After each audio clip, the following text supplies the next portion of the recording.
బాలకృష్ణ నటిస్తున్న గౌతమిపుత్ర శాతకర్ణి షూటింగ్ పూర్తయింది.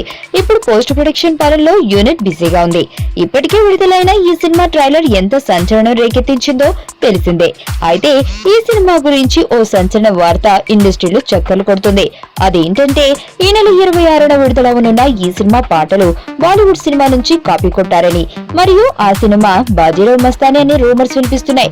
ఈ సినిమాని సంక్రాంతికి ఎట్టి పరిస్థితుల్లో విడుదల చేయాలని క్రిష్ నిర్ణయించుకున్నాడని, దీనికోసం మ్యూజిక్ డైరెక్టర్ చిరంతన్ భట్ ని బలవంతం పెట్టడంతో ఇలా చేశాడని ఆ వార్తలు సమాచారం. ఇటీవల విడుదలైన ఖైదీ నంబర్ 150 లిరికల్ సాంగ్ పై కూడా ఇలాంటి వార్తలు వచ్చిన సంగతి తెలిసిందే.